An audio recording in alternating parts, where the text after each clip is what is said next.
Good morning, my friend, and welcome to episode number 6 of the Good Girl Syndrome show. If you do not know me yet, my name is Vander Meulen.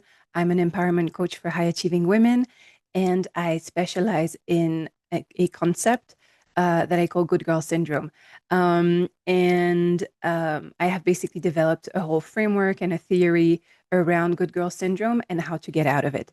And so, what I'm doing here is my way of contributing to people who cannot join me for coaching sessions, and to be able to get some insights into Good Girl Syndrome without having to go for a coaching session. So I hope you enjoy this episode. What we're going to do today is we are going to build on Wednesday's episode where I was coaching Emily on risk taking and her desire to make things perfect. So she would never take action on her dream, right? Um, of having her own virtual shop because she was too afraid of, like, what if it doesn't work? What if I'm a failure? All these different things. And so in today's episode, right, in every Sunday's episode, what I do is I take the same topic or a similar topic and I explain how this has shown up in my life in the past, and where I am now, and how I made the change between who I used to be and who I am now. And I may also share um, you know what's my area of growth at the moment. Risk taking for me was a big thing. So I think until I was about 27, I was not taking any risks. If I ever took any risks, it was because it felt like the safest option for me uh, to do that. And it gave me like something else. So what I have in mind is, for example, because so until I was 27, I was a researcher in political science, and I was also a teaching assistant, right? So to some people, like what I had done until then seems like a lot of bold choices. So I had zero issue with hardworking. I was a hardworking person since I was, I don't know, but like a late teenager or like beginning of my adulthood, I became a very, very hard worker. And I was also quite strategic, like a bit smart in the way that I would do things. So I realized that it was often much easier for me to do two or three things at the same time if I could find a core, like something in common that they had. So, for example, you may know that I have four master's degrees, and how I did them is two by two. So I would like pile those two things, see if there was, something in common between those two masters. And I would not be studying all the content from one master's and all the content from the second master's. I would be using what I already knew, you know, to like create a basis. And then I would use whatever course I had in front of me, and whatever knowledge I received from that, I was reusing in other parts. So then I started becoming a little, someone who could like find shortcuts in different things.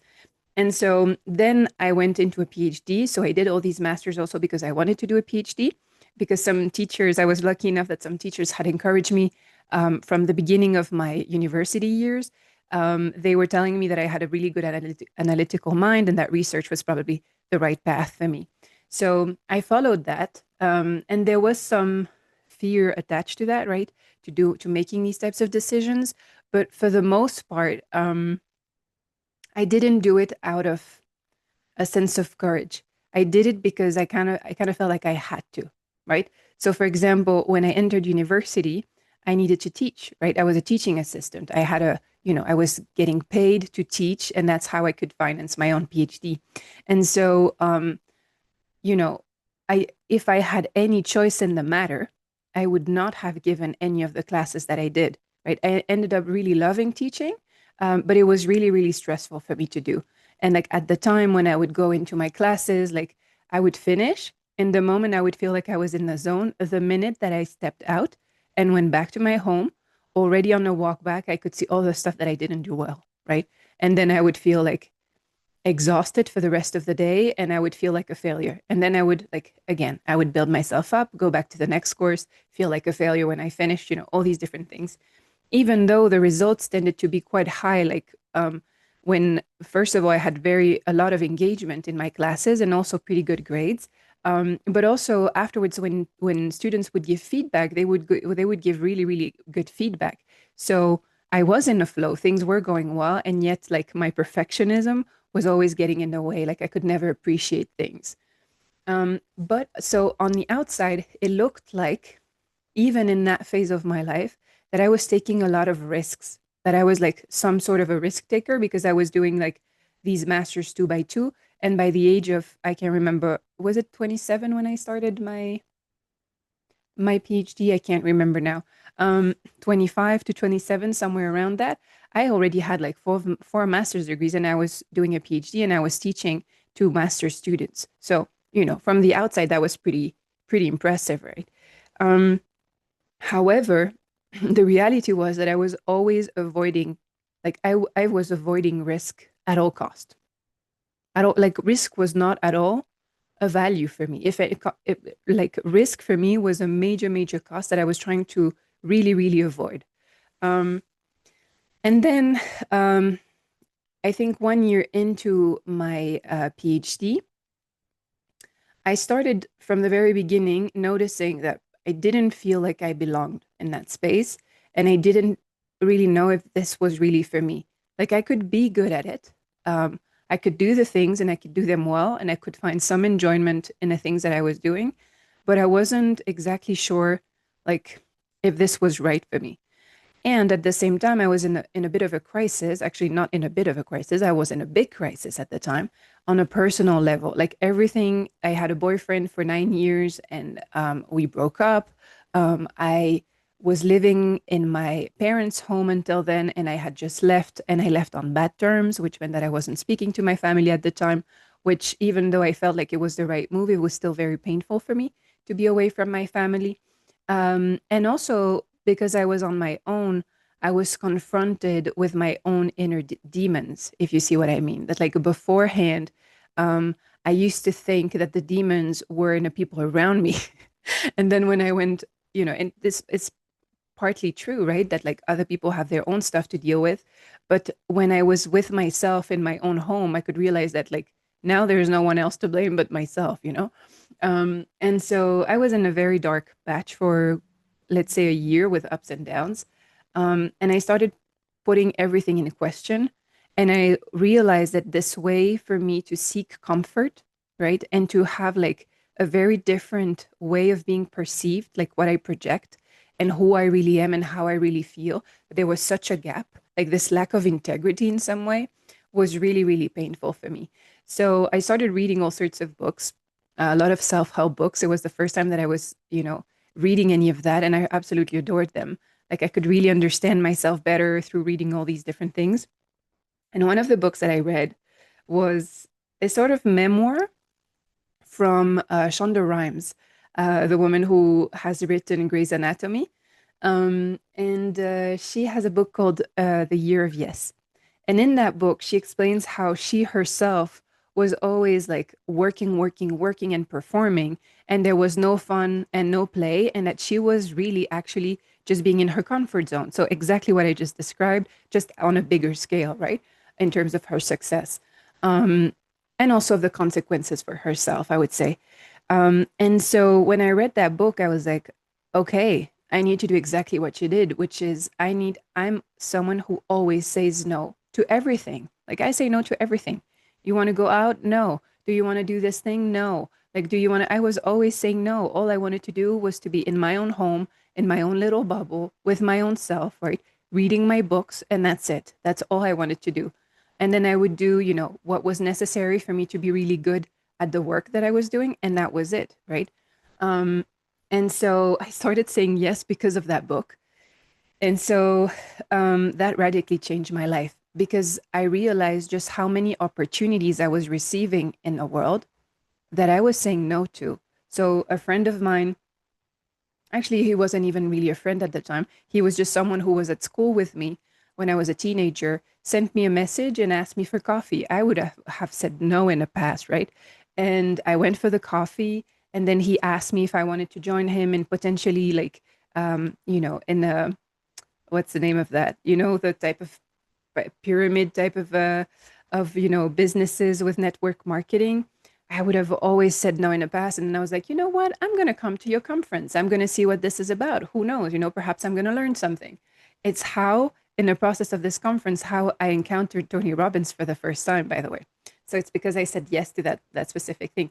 This man turned out to be one of my best friends for years, and he radically transformed the trajectory of my life. When in university, I said yes to my supervisor had was awesome, and she was offering me all sorts of opportunities, opportunity to translate something. I used to be in my first studies were in languages and literature, so I was a pretty good translator, and so it was intimidating to me. She wanted it in a short period of time, 3 to 4 weeks, something like that, a little book. Um, and I said yes. She asked me if I would go and give a conference to kids somewhere like that weekend, like 3 days from now, on a topic I didn't feel like I was an expert on.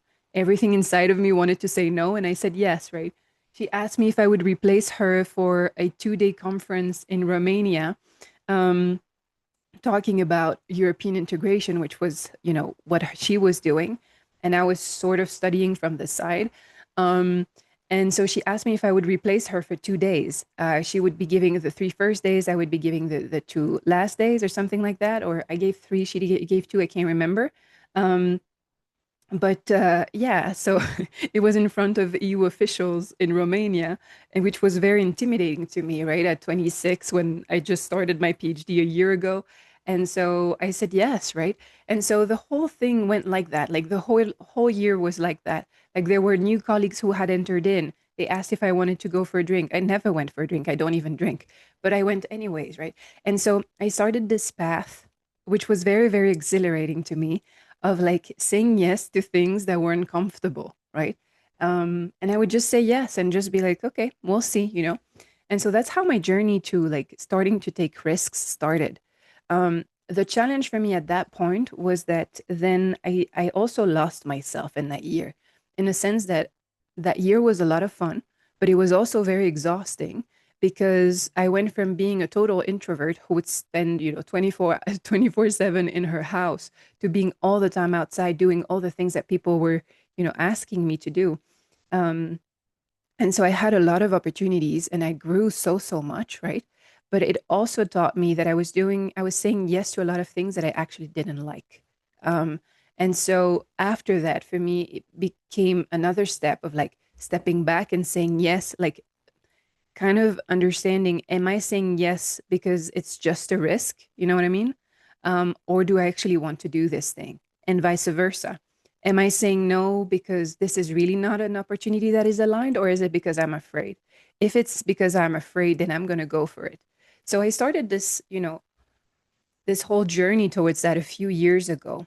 Um, and then I built on it. Like with time, I started building on it. Like I started having a goal for the business that I wanted to build. And also, in reading all these personal development books and becoming a coach, like all these different things, made me understand the concept of like being my best self, right? This concept of trying to be your best self.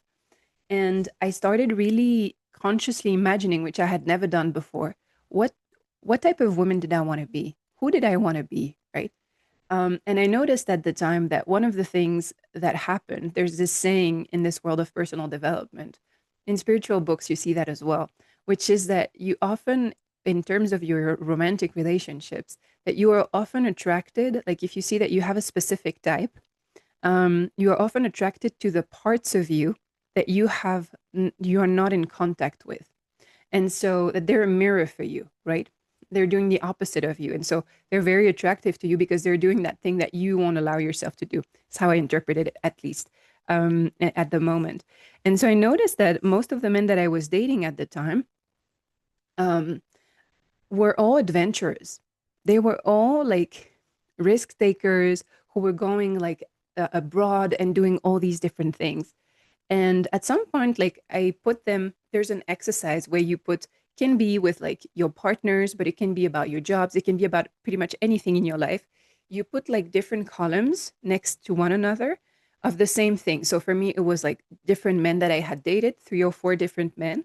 And I was looking at the patterns, like what was in common in those men. And I realized that they were all like risk takers, fun, they were living abroad, all these things. And I saw it was like a pattern in common. And I was like, huh, do I actually want to, like, I pondered on that. I was like, do I actually, like, inside my soul, Like my heart really wants to be an adventurer and to go do different things.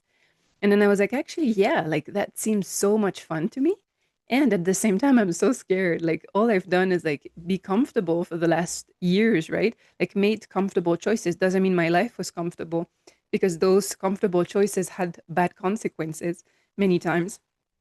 But yeah, that was a big realization for me of like who I want to be. Like a big part of who I want to be is I really admire people who put themselves out there, who have the courage and the confidence to put themselves out there and sometimes look ridiculous and they don't see it like that, you know? They see it as like, yeah, well, when you start something, that's what you look like. So I started this whole journey of like traveling more, of like, wondering like I never really wanted to live in Belgium. Do I want to live elsewhere? Like having this whole path of like wanting to become an adventurer became one of the core focus. And so that put me way, way out of my comfort zone. And then the idea of becoming my best self, like discovering that actually who I deeply wanted to be was a businesswoman. And so everything about business is risky, from the money that you put in your own thing, right? From the time that you invest in all the things, from all the things that you create, right? Now good girl syndrome has become a thing, but it wasn't when I first started, right? And so I wasn't sure about anything and I didn't know how to go about these things. I also didn't have like a huge amount of finances. So all of these things I need to do by myself. Um, and so building my own business really expanded my capacity for growth and my capacity for risk. Um, and the other thing that I'd say that really helped me on this path was that as I was growing towards who I wanted to be, I was constantly reading and learning and going to seminars and so on and so forth. If you know me or if you've seen my things, you see that right now I'm very much delved in the Tony Robbins world, and I serve as what they call a senior leader, which is a volunteer who comes and um, you know doesn't deliver the core of the content. That's Tony Robbins and other people, other hosts, right? But the events are so big. Like the last event that I just did a few days ago, it's called Date with Destiny. It had, I think, 7,000 participants, both on site and online, like everyone together. And so when I serve these events online. And so these participants, let's say 3,000 of the 6,000, were online. And so you don't have like one big Zoom room. You have different, like many Zoom rooms, right? Where you have, I don't know, 100 to 300 participants. And so someone needs to lead those Zoom rooms for people to join in when there are breaks, right? If someone is having a hard time, right, to coach them, to mentor them, someone needs to be, doing some of the speaking, some of the pre-framing of the events, presenting, like all these different things. So that's part of what I do in this world. Um, and so that has put me in a lot of risk. But at the time, what I had done, I was less into the Tony Robbins world, and I was more still looking at like the diversity of opinions. It was new to me, right? This whole personal development thing. It's not like now. And so I really wanted a wide variety. And I started with time to like decide which voices really aligned with what I believed in and really aligned with who I wanted to be, right? Which people. And so in the process of that, I discovered again. So if you remember the thing with the columns that I said, if I were to put the different columns of the people that I admired the most, they were all risk takers, but they were also, how can I say that? Very rational in their thinking, in a sense that they were, if you remember my conversation with Emily the other day, I was telling her that like sometimes we are resisting reality. We prefer being in our minds because we can live with the illusion that we can do something perfectly rather than be in the outside world and be confronted with the fact that nothing is ever perfect. And especially if you start something, you are going to fail. Like like if your standard is you want to be perfect, then you are going to fail at this because one, it's impossible to do, but two, it's especially impossible to do when you're starting out, right? And so I noticed that the people that I was most drawn to were people who were very, very rational about what success and failure were really about. And so they reinterpreted for me, like from listening to them, right? I started becoming more and more aware and making the conscious choice to believe that actually failure was not what I thought it was before. That like failure became to me the lack of trying for something, right? Or like failure became when I give up on something I really care about. And anything else was actually just learning. It was part of the learning experience, right? And that gave me so much freedom because one, it changed my whole perspective, but two, also because you know how when you have sometimes a role model who has done what you have done, like you, even though you don't exactly know what you're doing or what you're doing doesn't feel right, you know that it's the right path because this person that you admire has done it before you. And so you can trust and rely on their experience, right? For a little bit at least, right? And test it out and try it out. And that's exactly what I did. So it's like I started building this muscle of like trust and faith, right? Faith and yeah, and really trust in myself, in my capacity to face new things, in my capacity to recover from what I would have perceived as failures or from being ridiculed or from like not having the impact that I want or for things going slower than I want, right? I started building resilience and I started understanding that the game of life and the game of like becoming your best self is all about trying new things and stretching yourself and getting out of your comfort zone. And when I understood that, then to me, it was more like, I won't say that it happened in one go, but there was a radical shift inside of me when I really got that I was like, this is my commitment to myself because this is my deepest desire in life is that I be my best self, right? At any moment. And so my best self today is much better than what it was 3 months ago. But 3 months from now, my best self will be much, much better, right? And going forward like that. And so my commitment to this mission of becoming my best self, but also my commitment afterwards when I was thinking about good girl syndrome and I was developing this whole thing and realizing that what, it's actually really a thing and it's really helping women out there and it's really worth like it's an actual mission. It's not just a concept that I created, it's an actual mission. Then it put things into perspective. Um, and so my relationship right now with risk is I think compared to most people, I'm quite a risk taker, right? So it took me, I would say, from the moment that I started this journey of like being a risk taker, that was probably like when are we? Yeah, 6 years from now. Um, and yeah, by now I think I live what most people would consider an uncomfortable life because there's a lot of um, things that are unstable in my life, right? I don't live in one place like everyone. I don't have one home. Like I have two homes in two different countries.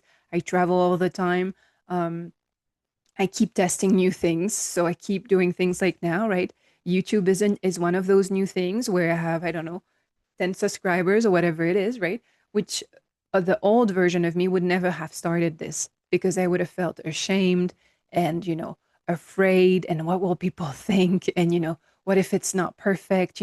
I don't have the right background. Is my face how it is supposed to be? Is my text structured enough? Does my voice sound like whatever, whatever it was, but every single little thing was an excuse for me not to take action because I wanted everything to be in a specific way.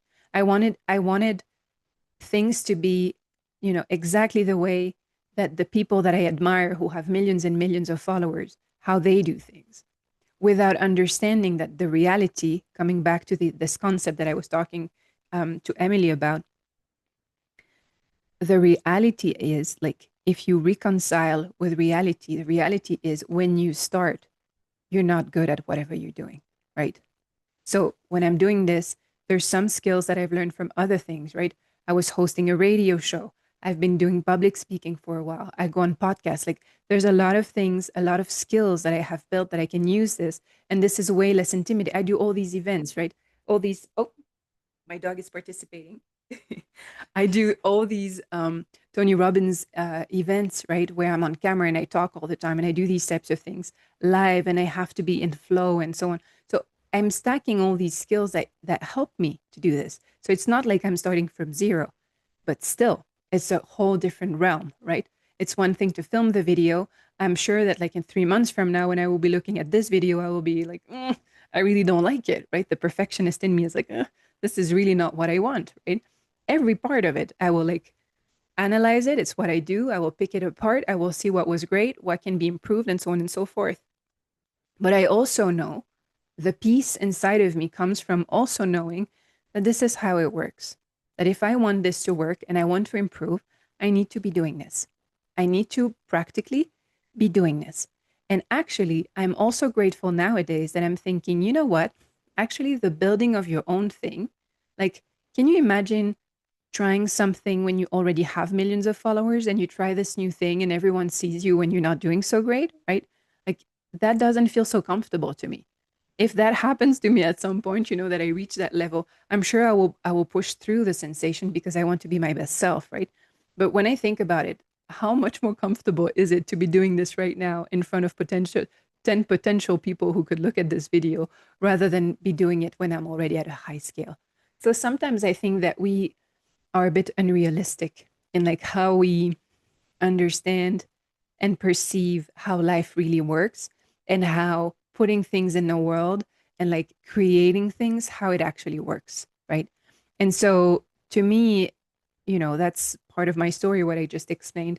I would say that the how to get over things, I know it sounds stupid and you will hate me for it, but it's really to just jump and do the thing and like expect it to not be good and to find a form of devotion, to what you care about. Like, care enough. Like, do you care enough about the thing that you want to do? Right? Because perhaps that's also the question. Perhaps, I will not take Emily's example because I do not want to put things on her. But there's things, for example, I've stopped two PhDs, right? Not just one. I failed two PhDs, if you think about it in terms of failures. I stopped one after 5 years, and the other one I stopped after, I think, 4 months, 5 months, three, I can remember.